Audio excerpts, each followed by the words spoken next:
What's going on, everybody? We are back with the BJJ Fanatics podcast, and today we are sitting down with ADCC veteran John Combs. John, how you doing today? Doing great, Joe. How you doing? Man, I'm doing fantastic. It's good talking to you, fellow former club wrestler, and now you're competing at the highest level. As somebody who is coming from a wrestling background, first, I kind of want to talk about that and what your experience in wrestling was. When did you start wrestling? So I started wrestling summer conditioning of 2005 in high school. I, just made the jump out to the team, did a summer with them, got hooked real early, and then just stuck with them. So I was 14 and the year was 2005. That's when I started wrestling. Did you just think it was like a cool thing to do, or like what drew you into wrestling? Well, my mom thought I should do more things than just video games, which is basically what I did through middle school. Like I tried every sport. Like, I did the baseball. I didn't do football, but I did baseball, track, distance. I did the little soccer. Nothing stuck. I wasn't a big fan of it. So I was just kind of goofing off, not doing a whole lot in middle school. And she thought, hey, why don't you try this wrestling out? And I thought, oh man, I'm going to look real wimpy in that uniform. And that kept me away from it. But, luckily, I, pushed through that little significant thing and, showed up at practice and ended up really liking it. After the summer, just stuck with it. And, the years went by, I kept wrestling and I stopped doing a lot else besides wrestling and jiu-jitsu as time went by. It becomes a little addictive, right? The uniform is crazy to me that we have to still, in the year of 2020, our Lord 2020, still have a singlet that we are making. Yeah. Like 14, 15-year-old boys wear. That's a tough sell, man. I remember being on the wrestling team. That's a tough sell to classmates. Yeah, I've heard apparently because I've been working with a guy who was a runner-up in Colorado for the state championship that he was in, and he actually was able to wear a rash guard and shorts. So they actually allow that now. Which there's some arguments that for like reducing skin contact and other types of things that it probably makes more sense to do rash guard and shorts than a singlet. It's an easier sell too, I bet, for sure. Oh yeah. So what was your wrestling and then you took it to the club level, right? Which is not necessarily like Division I, but you were still traveling around nationally and competing in tournaments and wrestling really tough guys. Yeah, there were about 10 people, including myself, in my weight division at club that probably took it way too seriously. And, that led to, there were some really tough guys. It was club, but, there were a couple tough guys. In my year with the NCWA, actually, which is the club wrestling organization, the first year where I All-Americaned, that was great. And then I came back for another season and a couple Division I teams had dropped, Division II and I think 2 NAIAs. Yeah, it was like Liberty University had dropped right off. Yeah, I was around for that. I was around. Bro. I was in those streets. Bro, their A guy beat me in quarters, and then their B guy beat me in the blood round. Was it a guy named Royal? Might have been. I don't remember. You'd think I should remember those two guys. You might have wrestled the same guy. Yeah. It would have been one. I think I'm pretty sure it's 165. That was my weight division. I was 174. Different 174. Guy. Okay. Yeah. I was down at 165. And that was a rough run. That was my last wrestling tournament in 2012. But there was a lot of good stuff between 05 and 12. But club wrestling, man, definitely changed my life. It set a little baseline for me going forward that I don't think I would have quite achieved even as part of a big team. If I'd gone and done something on that nature. What was your wrestling style? Oh, dude, like we talked about last time. I only started to get decent takedowns about 2 years ago when I started learning from a different coach, this guy Dave Zabriskie, who's the head wrestling coach for Elevation Fight Team. And he NCAA champion too. Yes, exactly. Under Cale Sanderson. Yeah, he's crazy. Yeah, he's really good. And he started to show me some things that started to stick, and I got quite a bit better. My stance got to be a little bit stronger, and I started learning some takedowns. But in my college and in my high school days, I would just wait for people to shoot on me and go for a little, reach behind single, which probably is what led to me having such a good guillotine. Because, if you imagine somebody shooting in on your hips, you're going to reach around and grab inside their leg. And that action of reaching your arm around is very similar to reaching for the chin strap. And then the way you jump your hips to the side to try and get an angle is also very similar to how you attack an arm in guillotine. So probably all my years spent trying to get switches on people when they would shoot in has directly led to how comfortable I feel when people shoot on me now, to just kind of sit to my butt, magic up my hands, and, you know, mastering the guillotine and whatnot. Yeah. Hey. Oh, let's plug it. Let's talk about it. You have the Mastering the Guillotine series now on BJJ Fanatics. If anybody wants to check that out, John has one of the best competitive guillotines in the no-gi game right now. I would say the Comatine. Yes, and actually it was funny. I saw in a post a couple days ago that of the official record on BJJ Heroes, Josh Hinger has 23 or 24. I have 12, and then Marcelo Garcia has 8. So I have the second most guillotines on their official BJJ Heroes database for black belt. So that's kind of a cool fact. I didn't know that. So that's neat. Man, Marcelo only had 8 guillotines? Yeah, dude, he just dominated out the gate, like did some crazy things. And I really should look better at his record. I'm not exactly sure what it is. You know, I could like minimize the screen here and go check it out. But yeah, I think he had, dude, I would bet he had somewhere around 35 fights. I very well could be wrong about that, but I don't think he had that many. But I do remember from a post Gordon Ryan did actually that Marcelo is one of the few people that was as dominant as Gordon was in his debut. Like, I remember him posting about that, and I think, you know, Gordon gave him the proper props to Marcelo. But yeah, I don't think he did that many matches. Is Marcelo somebody that you studied a lot? Is that somebody that you look to for how to get that good guillotine? What specifically did you go to begin developing the knowledge for this system, or was it just your own personal trial and error? So I picked up a big study habit right around the early 2018, you know, about 6 months after you guys dropped the leg lock DVD, which I think that is kind of like, if you guys ever had a moment where you staked a flag in the ground, I think that leg lock DVD was probably that. And about 6 months after you guys dropped that, I started to get into a pattern. And over the past year and a half, I think it's been about 2 years then. Over the past 2 years, I've probably had like 3 months where I've really studied consistently. And my growth during those months has been really absurd. But yeah, I'm not always that great at studying, even though I have a lot of different instructionals. But got a little sidetracked there. I'm sorry. No, it's fine. Because I do want to come back to how you learn now that you're in elite, you know, you're a world-class black belt. You're competing at ADCC and all these things. But let's go back to when you're just starting jiu-jitsu. And you're just developing this move that's going to eventually be a signature and the second most of all time. Yes. What did you study then to learn it? Or was it just like, you know, putting your arm around and trying it until you figure it out? A lot of trial and error, especially early on. You know, we kind of talked about it a little bit last time. As I've gotten better, I've had to shed my ego to larger and larger extents. And in about 2014 to right around 2016 was peak ego for me. So I wasn't really open to learning from other people. You know, I'd like go to different classes, learn from a few people here and there, but I genuinely thought, incorrectly so, that I had the right answers to everything, which is ludicrous, which is absolutely insane. But, you know, it wasn't like I would have said that out loud, just subconsciously that was part of my programming, that like, I know how to do this better than anybody else, which I think everyone has on some level, and you got to kind of try to bring it down a little bit. But basically what happened a lot is I'm a wrestler. I would shoot in on singles and doubles to get sweeps from my butt, and I'd get caught in guillotines a lot of guillotines. So I got submitted in guillotines in the beginning. And then as I learned to defend them, which is just arch your neck, grab their leg and jump, just get your hips over, I started to realize, oh, well, that's, I kind of, you know, that's similar to how a switch works. And I started to use just a little bit of it, but mainly it started out as a defense. Then correspondingly, once I would get on top of people, usually busting out through a guillotine, I'd end up in half guard. You know, I wouldn't spend too much time in ashi or, you know, de la hiba or things like that. I would just come in and smash, looking for my underhook. And during those fights, I wouldn't have good enough jiu-jitsu to get the underhook. So I'd lose the battle on the underhook every time. And then what's a wrestler going to do if it's half guard and somebody hits an underhook? We go for a tight whizzer. And, dude, I must have spent 100, 200 hours in the beginning just bulldogging in that position, not knowing what the heck I'm doing, not trying to pass, but just like smashing the face, pretending I have an underhook, silly things like that. And then eventually what I got good at was a darce from there.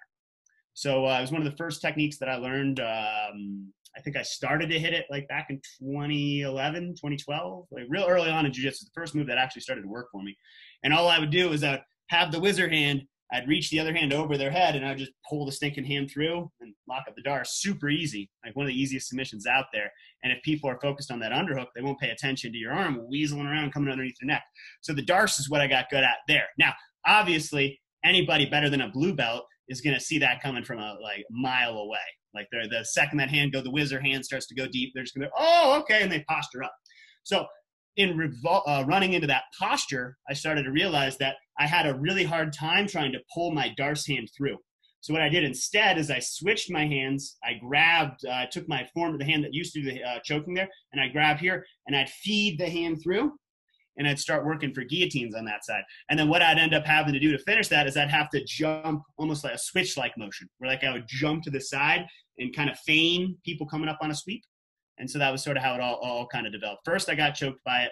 Then I didn't want to use jujitsu, so I just would grab a front headlock and eventually kind of learned how to finish people from there. But that whole process probably took from about 2011 till 2016, because Pan Am's at brown belt 2016. That was when my guillotine was on real firm display, and it was definitely a clear development from 2011 until 2016, and it was all more or less just done by trial and error. And that's also why, if you look at my game in 2016, like I hit a darce, a toe hold, and 3 guillotines.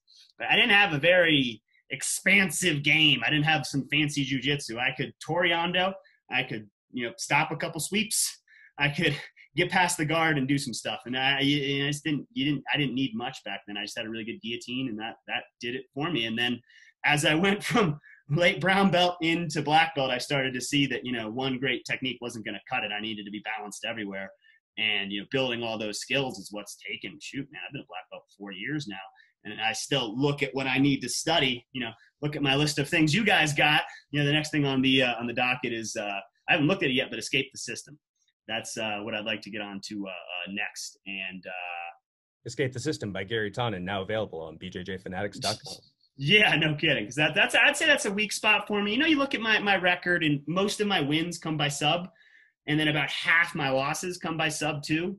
And I'd like that loss percentage to be 0. So that's an area that I've always struggled in a lot. My submission defense hasn't been great. My last fight I did get heel hooked. So it would be great to really study up on those defensive skills and learn all that. And maybe while you're at it, you can add some offense in there too with your mastering the guillotine. So as I said, all of that was kind of built up early on by trial and error. And then since then, right around 2018, like we were talking about, to bring everything full circle, man. So 2016 peak ego. And then from the 2016 until about like that mid 2018, when I started studying, my ego just got pounded down. And then I started to realize, okay, I got to open up and learn this. And began my studies then. And since then, the DVD that probably affected me most probably was Danaher's front headlock. Like, I don't want to say everything in my mastering the guillotine comes from that, but it's a very difficult thing to have this piece of work that you study. And that's mostly, like, if I teach people, a lot of that's going to come from what he shows, his concept of a high wrist, centerline switch, like these two things. Like, I remember I watched the YouTube video that he put out for it. You guys always drop these awesome YouTube videos, like insane. Obviously every BJJ Fanatics DVD is great, but the amount you guys put out on YouTube is insane. And like, dude, I lost my crap one morning. Like, I lost my crap because I saw that what I'm doing wasn't what I thought I was doing. Like, I would talk about jumping the corner and just jamming your wrist up. And I never thought of moving my head over and my hand coming up high. That my head position was intimately linked with my hand position. I never thought of that. Never. I was doing it. If you watch my old competitions, you'll see my head move and the hand come high, but I didn't know I was doing it. And like, once that piece of information came in, like he begins his DVD by saying that, once I've taught my students the concept of the high wrist, they immediately begin hitting all other forms of guillotine, where before they were only good at one form of guillotine. And I remember watching that and like, arming guillotines are what's great. And then he actually touches that and he's like, and if you ask anybody that has a good guillotine, they say, the arm in guillotine's the only one that works. Everyone other's garbage. The high elbow is great. Everyone other's garbage. Whatever one they do is like, well, of course, that's the only one. Yeah. Exactly. Because they're not, I don't want to say all other people, but I really didn't know what was going on. And like, I was always aiming to get that wrist high. And since I've been working on that high wrist position and moving my head out of the way, like, dude, I mean, you saw it at the ADCC trials. Danaher saw it first person. Like, you know, I don't think I finished anybody with a high elbow guillotine until that match. And that was about, just about a year, because I started around mid 2018 studying. And then right around 2019, that I would have studied front headlock, Kimura, leg lock, back attack by the time. And you're straight up entering the system. Yeah.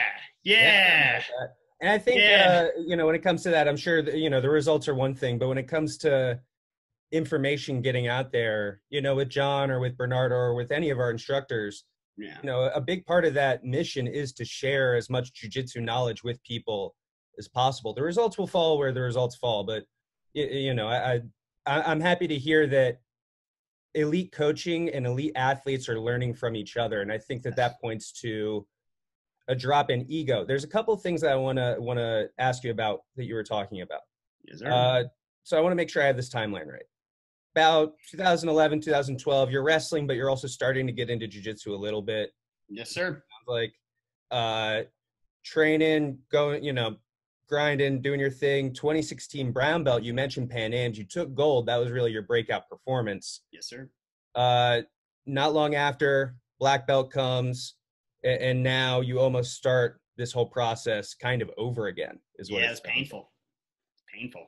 So with that experience, if you could go back to 2010, 2011, talk to white belt, blue belt John, what are you saying to that guy? Or do you just tell him like, hey man, it ends up pretty all right? I would, man, that's such a great question. Mm-hmm. Wear some headgear is what you would tell him. Well, I didn't get cauliflower ear until 2 weeks after wrestling when I did Pan Ams at blue belt in 2012. Like, I wore headgear all wrestling, and I would get made fun of quite a bit. There's a huge bias against headgear in jiu-jitsu for whatever reason, but it definitely exists. And, I didn't get it until 2012, and then I got this guy right here from escaping a triangle. And that was it. I was committed. 3 or 4 years of pain later, these guys show up here. I'm sorry, could you remind me where we were going with that? What would you if you were talking to young John, what are you saying? What's the conversation sound like? A variety of things. Like if it was only one piece of information, it would probably be like the importance of glute dominance. I ran into a lot of injuries that related to being really tight with my hip flexors, and that led to from the middle of 2017 until about 3/4 of the way through 2018, I had a really bad lower back and hip flexor injury. And a lot of that came from me just always using my quads when I train. And if you think about jiu-jitsu, we're always in, and Danaher talks about this on his solo drilling DVD is it still free? Check BJJFanatics.com for the solo drilling series. Price available on BJJ Fanatics. Yeah, is that right there? I mean, dude, every practice I have here now, there's 5 minutes committed to solo drilling, and I always try to show something else through that. And if you ever wanted to start jiu-jitsu, but you don't have access to a gym, yada yada yada, you found this podcast somehow, some way, and you're just some random person, dude, go get that. Just go to BJJ Fanatics. If it's free, put it on the side. Dude, everybody on the planet should get that. It is currently free, by the way. Really? Dude, get it. It's ridiculous. The amount of information in there. Dude, I guarantee you and me, we could go to different academies throughout the entire United States, and I would be shocked beyond words if 20% of them knew how to do a bridge or a shrimp the way John shows it, which I think is better than most ways I've seen it. I don't think they would do it right. I've watched black belts. They don't do the way he describes how to shrimp, the way he describes how to bridge. There are these key little details that people are missing. Usually it's elbow and knee position, sometimes foot, but we would it's epidemic everywhere, because so many of us, the skills that we use to succeed when we're training don't necessarily revolve around a full game of jiu-jitsu. Like we talked a little bit about, when I was coming through brown belt with peak ego, I didn't spend any time on bottom of side control. Nobody was ever on my back. I was barely ever mounted. And like, I only reinforced like my offensive skills, which was great for 2016. But the second, I needed to get out of 50-50, worlds in the first round, I didn't know how to do that. I lost by, I'm pretty sure it was a penalty or an advantage. I couldn't handle 50-50 in the gi. I had to learn how to do that. I still don't even know how to do it that well. I can do it no gi, but not so great in the gi. So yeah, I would tell him how to shrimp and how to bridge is what it sounds like before anything. Yeah. Well, and if you have those baselines, like if you just have those like the way I'd want to try to describe it when you're solo drilling is that you want to connect a sensory input with your motor output. So that like when somebody dives in on that underhook, they get past your bottom knee and they start committing into half guard, like getting side control from half guard to side control. You don't need to think. You plant your feet, you bridge hard, and then you shrimp out and get your guard set because you're connecting that like solo drill, that motion with a sensory stimulus. Like if I'm pretending I'm on top of mount, like I'm trying to feel the grip I have there, my shoulder on their face, and I'm trying to connect the motion to a sensory input. Try and kind of really program it in the brain. So you're trying to say it another way is what was the way you said it? It sounded very scientific and very smart. Oh boy. Good thing this is recorded. Connecting a sensory input to a to a motor. So like the way your whole nervous system works is you have the spine that does all the tinking, and then you have nerves that like medical term tinking. Yes. Tinking. And well, it's actually really interesting because this is the same way a cell works too. Like if you're a cell, you have a protein that sits in between, the inside of the cell and the outside of the cell, and there's the cell membrane here.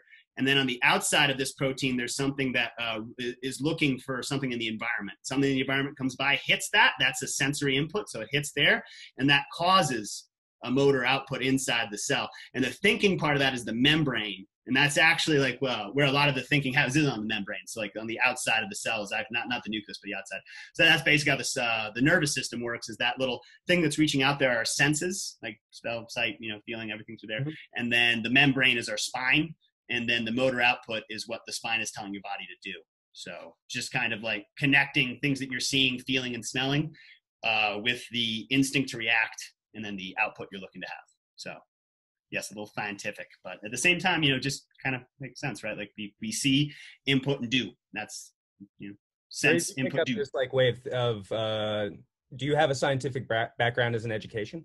Oh, yeah. I have a bachelor's degree from the University of Colorado at Boulder in integrative physiology. So essentially kinesiology, sports medicine, that type of thing. Yeah, I actually learned some really interesting things in school. Like never thought it would actually pan out where I'd be using it in professional basis, which this is always that gray line, like we were talking about the other day. What are all jiu-jitsu guys actually really good at?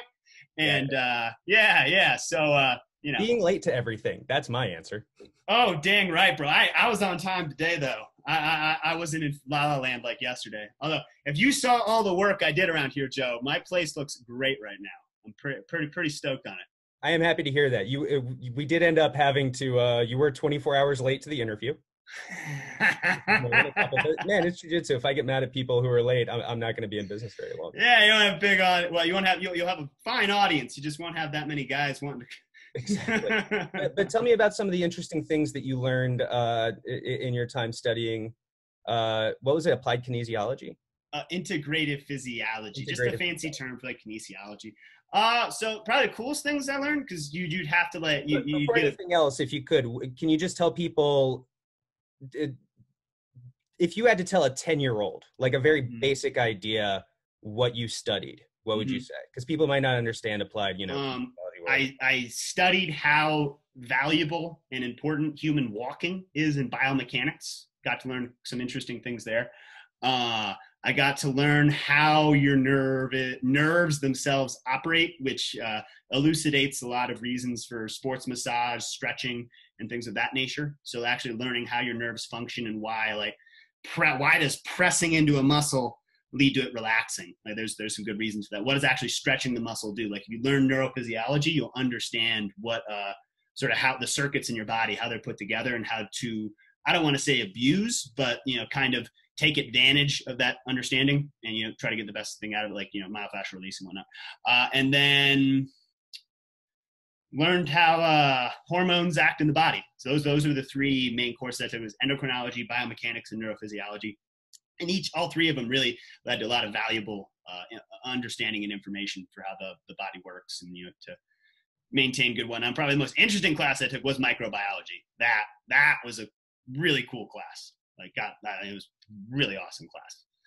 Man, I want to put you in like the Lachlan Giles category of like doctors who could beat the heck out of their patients. I'm only a bachelor. I ain't no doctor. Maybe someday I might go back and do that, but gosh, for him to have done what he's done, like, dude, to have a PhD and world-class jiu-jitsu and a world-class academy and it's a very impressive guy. Luckily, he's super duper chill too. So we talked about your learning process when you were just starting.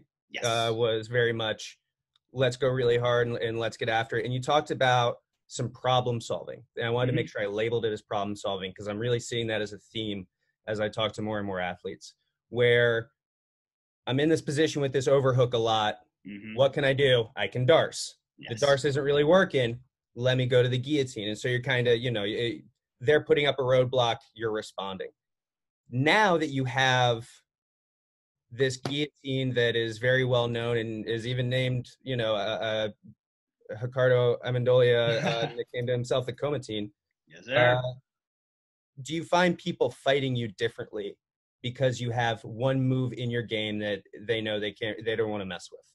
Yeah, absolutely. And sometimes people don't. I think we talked about it last night. At the BJJ Fanatics Pro, somebody tried to shoot on me in the first round. And so I think I got like a 50-second guillotine or something. So if people don't know what the threat is, then they might just walk right into it. And I've had people shoot in on me at times, and that's not a great way to have a good time. But by and large, what leads most people to do, in some cases, is either kind of freeze. Where I had an opponent recently who, if you're not going to pull guard and you're not going to shoot and you're not going to hand fight, what are you doing? Like, it's those three things. You got to pick one of them. And if you're not going to do one of those three things, you're just getting eaten alive on the feet. So I had one match where that was happening. And then against Taza, and this is sort of where I've been studying a lot, is my leg locks, because you can deny me access to your head, but you grant me access to your feet. And his entire game was really a very good strategy for taking me on, was just continue attacking my feet. That's his strategy anyway. I mean, front headlock or not, I feel like Taza is just he's a legger. Yeah. But I mean, regardless of whether it was his initial strategy or not to deal with my game, it's a very effective one, because the momentum really shifted when I tried to force a guillotine that just wasn't there. And I remember we talked about it. It was just like, it was EBI rule format. So it literally, as long as nobody gets called for stalling, I should not be worried about the score or, the imaginary sensation. And I just felt I'd been on the receiving end of a lot of offense. And I was just like, you know what? I got to get something here. Jumped on the guillotine, fell to bottom. And then he hit some nice stuff. It was good. I learned a lot from that. Eric Paulson guard it is. Yeah, man. Taz is just so incredible. That was a fantastic event all around. We had so many great guys in one bracket. It was so much fun. And it was right before everything shut down. So yes, yeah, dude, I was so grateful that I got to have the amount of exposure I did at the beginning of this year. Dude, I got to do 3 events before everything shut. Dude, I'm very grateful. And then you got to do 3 events, and then I just ran into you at a 4th event where you were like, "Yeah, they didn't book the fight." It turns out. Yeah. Substars, dude. I took a lot away from that tournament.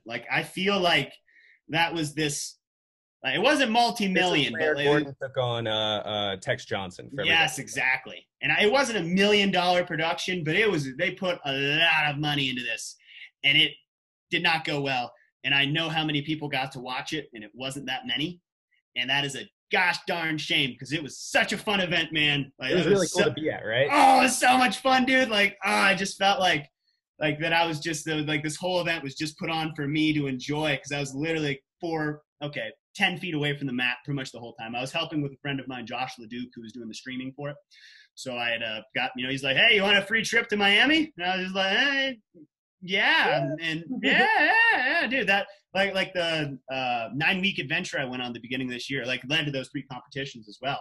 But that event itself, because when they showed the sumo like the warm-ups that they do, and like how they get to their hips. Like I saw some things that were really interesting. So I've actually been doing some sumo workouts as at home, which are quite interesting in my opinion. The sumo was really cool. Do you ever find yourself going and cross training in like specifically wrestling or specifically judo or maybe even specifically sumo for all I know?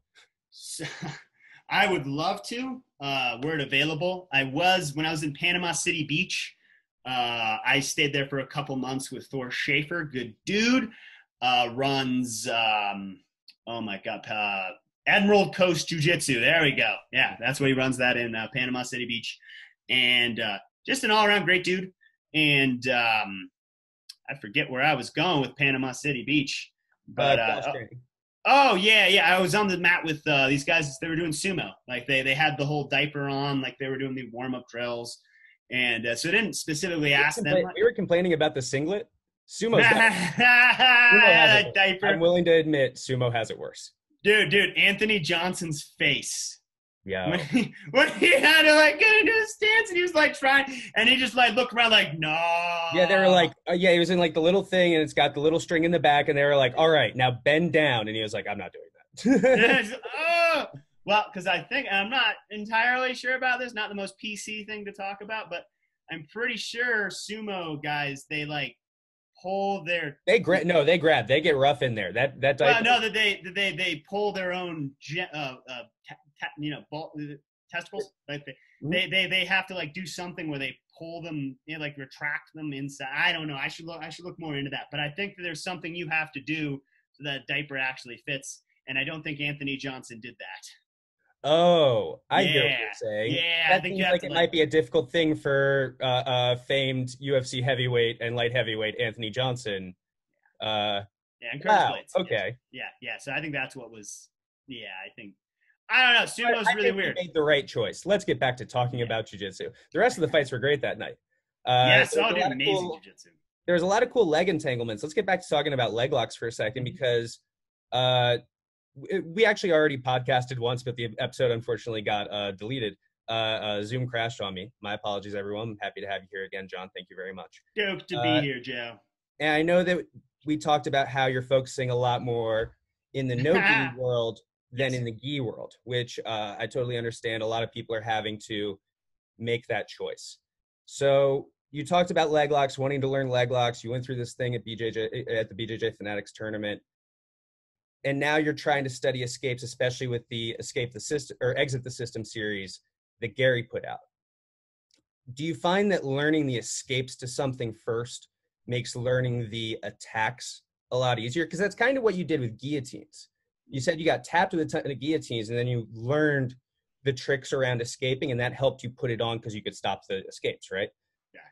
Is that purposefully or maybe even like subconsciously what you're going about with leg locks, or is that just like the best way to do it? Yeah, I think I think two of the better examples of knowing the escapes leading to offense are the armbar system and then the triangle system. So once you initially get their elbow across your center line, you have your leg set up so you have your cross-faced leg and your torso leg, everything's established, you have the arm across. There are like three things they can do. And there are only three things they're going to be able to do. They can kind of shimmy away, and sorry, I'm going to plug that, right? But you can kind of shimmy away, get your elbow free. That's an easy one to stop. You can do the hitchhiker, or you can scissor your legs and come up on top. And if I can counter all three of those, so I shut down your hitchhiker, I shut down your shimmying away, and then I shut down your ability to scissor, I can hold you indefinitely. So, and then that allows the rest of the system to come on. Oh, dude, his armbar system is ridiculously complex. Like, don't start with that one, guys. I would start with the front headlock. But yeah, and then start with Mastering the Guillotine by John Combs. Yes, God, you're right. Yeah, go get Mastering the Guillotine. Because let's talk about the product specifically for a second. Because we have Mastering the Guillotine by John Combs, one of the most successful guillotine artists in jiu-jitsu. Statistically proven. People love to point out statistics. There you go. Number two. And while there is a lot of information from other instructors in there, you are the one who is putting this together and applying it in a way that is uber successful. And I think that has a lot of value to people as well. And so I think it's a really interesting series that I think anybody is going to pick up a great way to finish off from the guillotine, which is super effective, I believe, as well in the gi. I think people don't think enough about the guillotine in the gi. Do you agree? Oh yeah, and that was 2016 Pan Ams. That was in the gi. That was when. And I've often heard people say, "Oh, there's so much friction in the gi. It makes it so hard." And it's like there's no friction here.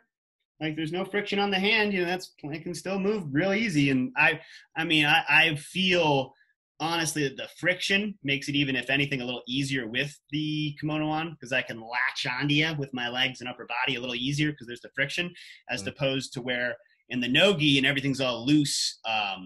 A lot of it's going to revolve around me countering whatever defense you try to go after.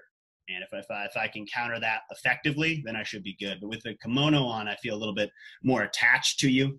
And I feel if I can get my hands set, it's a little bit less likely that you're going to get out in the kimono as opposed to the no-gi. But I think that every instructor, I would be, no one's really invented a whole lot. Maybe a few people invented it here or there, but all of us are just chimeras of a huge number of instructors. Like a lot of the things that I got, during those stubborn days through, 2012 to 2016, a lot of it was from Professor Mal Easton, my sensei, Elliot Marshall, Foster Bailey, the people that I was around with right there. That was where I got a lot of my information then. And, managed to build it up. But, like I said, I wasn't that open to receiving information at the time. And then when I started to get beat down, started to open up more to it, change things up. So that mastering the guillotine,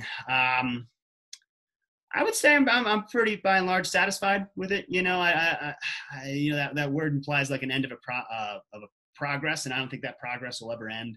And I continue to run small groups on that, and trying to figure out the best way to get people learning guillotines is a not dilemma, but just a difficult thing. How do you get anybody to learn things the best way? And we all have these different ways of teaching.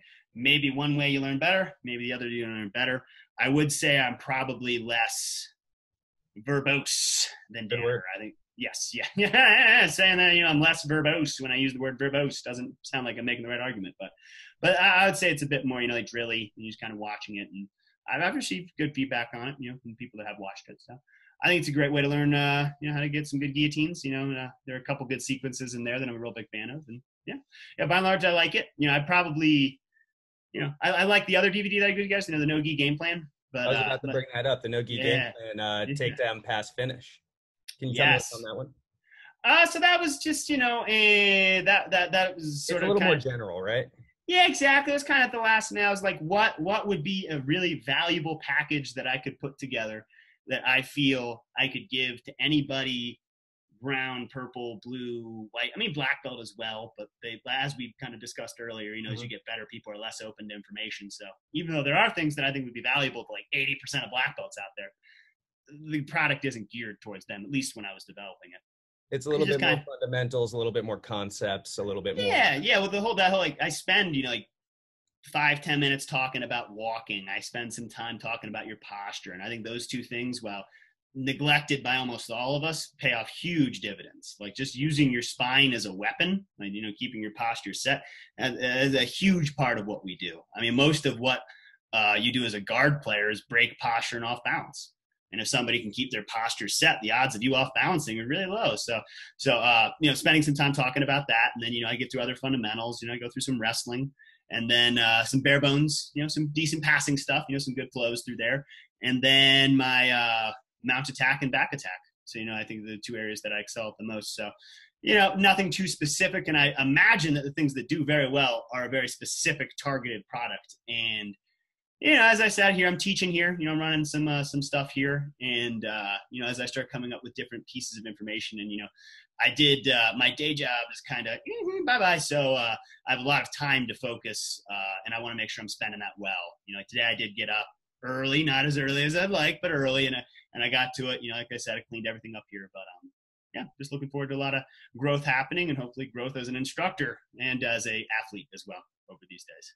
Do you think that instructing has changed the way that you see and think about technique? Can you tell me about that? Yeah, absolutely. Like, I think I'm more aware of where my own body is, in particular, like my spine staying in line. Like I'm very conscious of when my neck or my lower back bends. I'm very aware of keeping my posture intact and trying to stay in my glutes rather than getting into my quads. So like we said, like the information I would give myself if I could go back to white belt John would be glute dominance, trying to show him how to get out of your quads and into your glutes. I think that would be probably the best thing in terms of taking care of pain and whatnot. And you're passing that along to your students, like make sure you guys are, caring about your posture. By the way, it also increases your digestion like crazy. Really? Actually, I've been told you burn as much as like 16% more calories. I don't have the science behind that. That could be totally incorrect, but it kind of makes sense. And why not tell people that so that they have good posture anyway? Yeah. Well, it definitely takes energy to be here, whereas, we want to be here. Now, this is where I want to be. I feel comfortable here. But the truth, and this is usually when most of us do jiu-jitsu here, like most of the time we're in that bowed spine when we're doing jiu-jitsu. Mm-hmm. But interesting enough, we usually finish in an arch spine. But that's something that needs to be addressed if you're, doing jiu-jitsu 2 or 3 times a day, is that you're going to need some work to get out of that spine and let yourself open up through the sternum. That makes sense, though. Are there any like specific exercises or anything that you might recommend to people who are listening to, kind of fix any imbalances or any posture problems? Yeah. There are a lot of things that I talk about. When I have people over in the DVD, then like hold them and tell people to go. No, they aren't. I mean, I could see myself making another DVD about, the kind of like the. Looking at your game overall, you've talked about things that you want to improve and, the leg locks especially.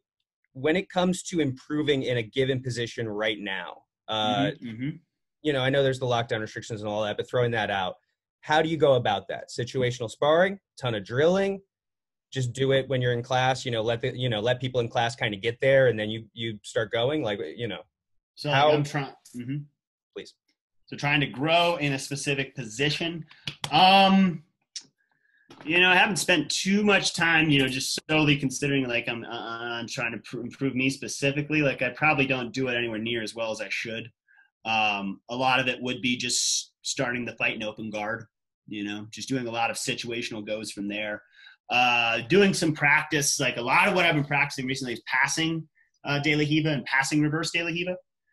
So I've been getting some solid information on those two. And that kind of, when you see the threats of the pass, you kind of start to understand what you need to do as the guard player. And so the concept you've brought up a couple of times, and I do think that is so important and an interesting concept that I think a lot of lower belts don't pick up on. Learning the defense to learn the offense, or learning the other side of the equation. Yeah. Well, it's almost like all these different physical positions are kind of like, those energy ball fights that the anime characters have. And it's like whoever can push it back wins. And if you don't know that fight is happening, you lose every time. And so like when you're able to see that little battle through there, like if somebody's foot's coming in and I'm in seated guard and I have the cognizance to frame on that leg and keep it away from me, then I'm fighting an energy battle. But if I'm just looking at it and it goes in, steps the middle, then I just completely lost that fight without even realizing that I was in the fight in the first place. So, you've the learning the offense of one area and then the defense. So sort of like a neural net almost is how I see it. And the connections between the two areas are what's most important. There's a central theme, central problem of just about every position. And if you can get that specific, if you can elucidate that for your students and kind of identify them, like this is the most important thing to be focused on right now in a quarter of a second. It could be something different. Could be something completely different. But like if you focus on this right here, like if you're passing De La Riva, you monitor the secondary leg. And if you can monitor that secondary leg, the odds of something bad happening to you are very low. Man, I love it. When you were, kind of a related question, when you were a student studying for your bachelor's, how did you go about studying then? Oh, same way I study now, man. Like that was what I really gained from college. Like I gained a lot more from college than I thought I was at the time I was going through it.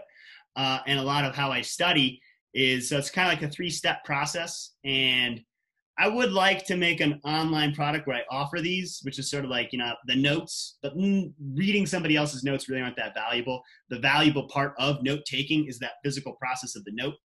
Because actually one thing that's really interesting about human evolution is our hands haven't changed much over evolution, but the connection between our hands and our head has a lot. So there's a huge connection of information that goes from your hands into your brain. So I like to physically write it out. Like you can type it. I'm sure plenty of people do that well, but I think you're going to gain the most information when you're writing it out with pen onto your notepad.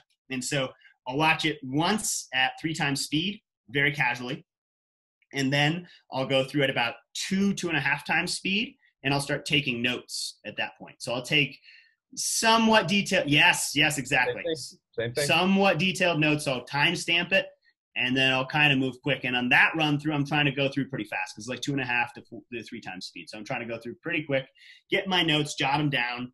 And then from there, I'll rewatch it at about 2 times speed without stopping. When I go through that, so casual watch, and then I'm watching it, taking notes, I'll pause a lot during that one. So I might be going 2.5, 3 times speed, but it probably takes just about as much time to go through it as is on the DVD because I'm watching it so fast, but it takes me, like sometimes you really takes a half a page to get what took somebody 10 seconds to say because there's so much information in the body moving.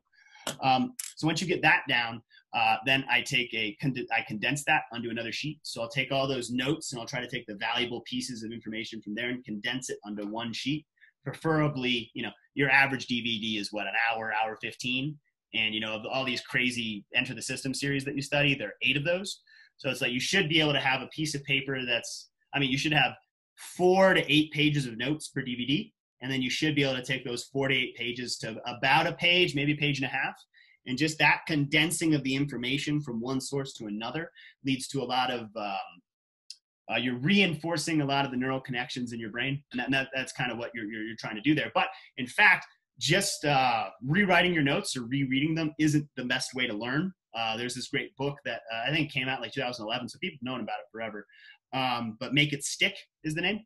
And they talk about the best way to learn, we talked about this last time, is spaced repetition practice, which is just flashcards.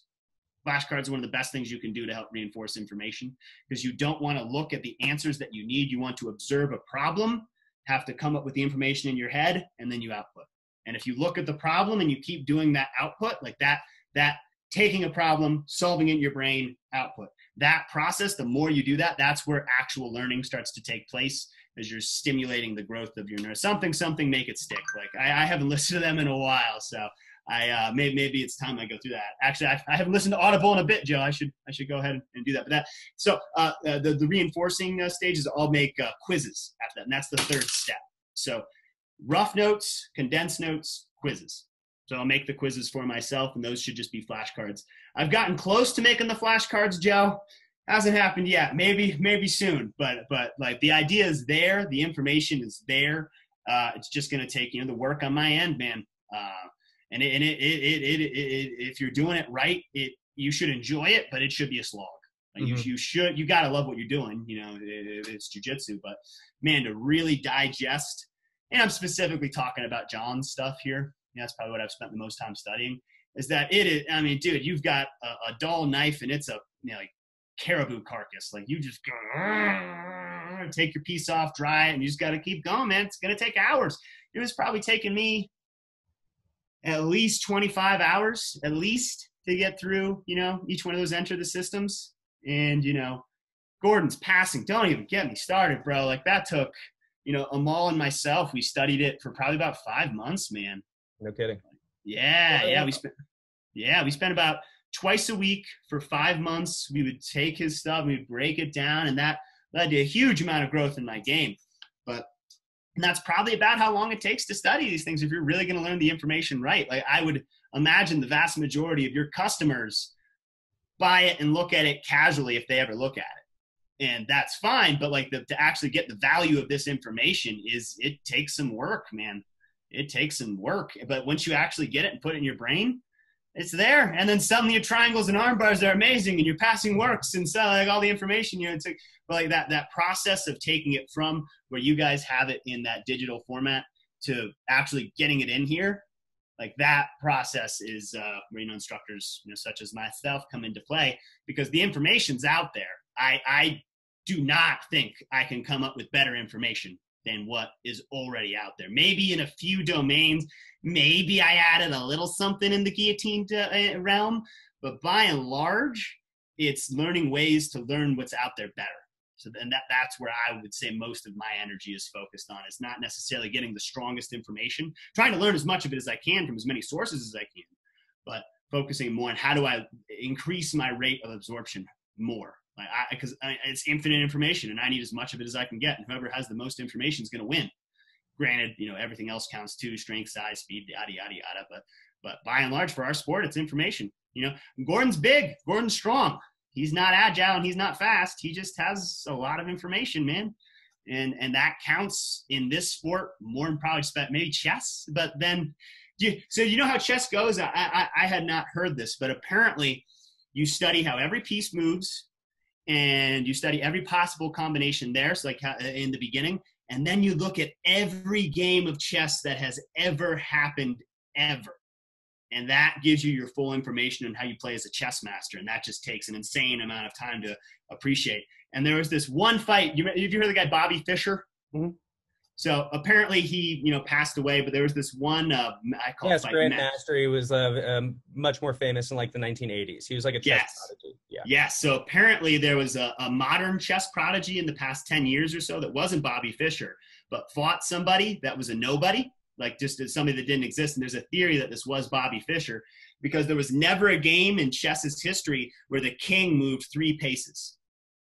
So like he moved his pawn, he moved the king once, he moved the king again, he moved the king a 3rd time. And that had never been done in history. There had never been a single chess game in history that had seen that. And that's like the sort of connected to the point I was just talking about. It's just like new information is rare, and when it happens, it's valuable. But most of the valuable stuff is already out there and exists. So try to study that as best you can. But so he moved this king 3 paces, and that just messed him up, because the modern chess master didn't know what to do. Everything that he was based on, is I know how all these pieces move, and I know every game in history, so I'm going to play based on that. And then the guy's entire game fell apart, and he got destroyed. It's kind of the donkey guard of chess. It sounds like. Yeah. You know what I mean? Let me do the dumb thing up front, give you like my back. Yeah. I thought at you, but it's working so well. Well, and a way to put it would also be like if Hicks and Gracie jumped in on 2021 Worlds and like did it in some plastic costume where he looked, like some random young 20-year-old guy. Big mustache, big face. Yeah, exactly. Like did it in hiding and just smashed every black belt out there in the adult division. Like, oh, boy, and then it's like, who is this guy? And then he just disappears. And so, but yeah, it's an interesting parallel between jiu-jitsu and chess. Like the only thing that I would know to tell people in chess is get your strongest pieces to the center of the board, which, you want to move your queen to the center. You want your rooks in the center. Same thing with jiu-jitsu. In most situations, not Eric Paulson guard, but in most situations, you do want to control the center space. There are unique circumstances where that's not the case. Like Eric Paulson guard, if you can wrap their legs around, double overhook passing. If you're really strong, you can pin their elbows to their sides. Like there are situations where the outside control is important, but by and large, and I imagine the same in chess too, where there are some attacks that come on the sides, but by and large, it's controlling the center space. So like you want to get your most powerful pieces into the center. John, it's been really amazing talking with you. We've been talking for about an hour, and oh, really? I know, crazy. You've been super generous with your time, and I've really enjoyed the conversation. We might have to have you back on. Before we get out of here, I want to plug your products one more time. Yes, sir. They are not entered the system, but they are Mastering the Guillotine by John Combs, and the No-Gi Gameplan Takedown Pass Finish by John Combs. You can learn one of the most successful competition guillotines of all time, and you can get a great baseline understanding of the fundamentals of no-gi jiu-jitsu and grappling from current top no-gi fighter, an ADCC tier three, tier 3, tier 3. Like right. I'm not an ADCC champ. I don't have an ADCC medal. I've been to the ADCCs. Ooh, and there are like the little criteria that just popped up. Oh yeah, and then there are about 7 billion other people. So like I think I did the math once. Like even if there was a new person for the ADCCs every time, there have been 12. I think they added females in at some point, but like you wouldn't have that many people. I can confirm they have added females. Oh well, I mean, like at some point, I think in like it was like 2002. It was a little later on in time than it should have been, but whatever. But like, dude, like I added them all up, and it's like 1,000 people, and most of those are repeats. Mm-hmm. Just to belong to that club, to be a part of that, like that's, granted, I'm not at all satisfied being part of the club. I want to reach the top, and I feel very confident that I have the skills and discipline to do it. but well, you know, time will tell that. But you know, just gotta keep. Man, you got nothing but support from us. John, is there anything that you would like to plug or promote before we get out of here? Social media, you know, sponsors, anything like that? Yeah, Genesis Originals, man. They have some really sweet kimonos and rash guards. They've been garbing me for a while. I need to get on my social media, Joe. Maybe we should plug that. Combs Jiu-Jitsu. You know, look on that. You know, I got some ideas that I want to post. You know, an idea I have right now is before I start studying yoga for BJJ, I want to do a little video where I show the stretching I do right now, and then be like, okay, we'll come back in 2 weeks and I'll show you everything I learned. And, you know, things of that nature, you know, recovery exercises, and there's some flows and some workout videos. So I've got plans for my social media, man. And, you know, like I said, I don't have much else to do, so I might as well start influencing as many people as I can rather than just, you know, the 2 or 3 that come in. Oh, I mean, quarantine, nobody comes in here. Nobody comes in or out. John, it's been a huge honor for me today, obviously. Can I get you to say it's been a huge honor for me? All right, we're gonna do this I've been twice. I've been trying to get the guests to say this. Okay, we're gonna do this twice. First, I'll do it regular, then we'll do it with my Bernardo voice. I never have asked anyone to do it in any voice. I would like to get that. We all Joe, it's been a huge honor for me. Thank you very much. Hey, Joe, it's been a huge honor for me. All right, John, I will talk to you soon. Good luck with everything. Okay, man? Sounds good. Thanks, Joe.